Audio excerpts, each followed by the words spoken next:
দুই দিনের ব্যবধানে দেশের বাজারে আবারও স্বর্ণের দাম বেড়েছে। ভরিতে এবার সর্বোচ্চ ২,৮৩৩ টাকা বাড়িয়ে নতুন মূল্য নির্ধারণ করেছে বাংলাদেশ জুয়েলার্স অ্যাসোসিয়েশন তথা বাজুস। ফলে ভালো মানের অর্থাৎ ২২ ক্যারেটের এক ভরি স্বর্ণের দাম দাঁড়িয়েছে ওয়ালটনের পণ্য কিনে জিতে নিতে পারেন নগদ ২০ লক্ষ টাকা। Double million offer, Walton fridge কিনে পেতে পারেন ২০ লক্ষ টাকা। রয়েছে কোটি কোটি টাকার নিশ্চিত উপহার। ১,৪২,২৬৬ টাকা। আজ ২৩ নভেম্বর বাংলাদেশ জুয়েলার্স অ্যাসোসিয়েশনের মূল্য নির্ধারণ ও মূল্য পর্যবেক্ষণ স্থায়ী কমিটির এক সংবাদ বিজ্ঞপ্তিতে এই তথ্য জানানো হয়েছে। বাজুস জানিয়েছে, স্থানীয় বাজারে তেজাবি স্বর্ণের দাম বেড়েছে।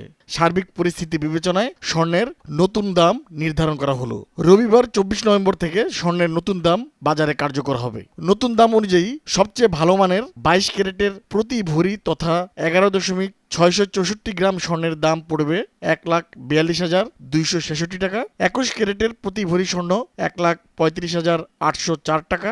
১৮ ক্যারেটের প্রতি ভরি স্বর্ণ ১,১৬,৩৯৫ টাকা এবং সনাতন পদ্ধতির প্রতি ভরি স্বর্ণ ৯৫,৬৪৫ টাকায় বিক্রি হবে। স্বর্ণের দাম বাড়ানো হলেও অপরিবর্তিত আছে রূপার দাম। ক্যাটাগরি অনুযায়ী ২২ ক্যারেট প্রতি ভরি রূপা ২,৫৭৮ টাকা, ২১ ক্যারেট প্রতি ভরি রূপা ২,৪৪৯ টাকা, ১৮ ক্যারেট প্রতি ভরি রূপা ২,১১১ টাকা এবং সনাতন পদ্ধতির প্রতি ভরি রূপার দাম ১,৫৮৬ টাকা।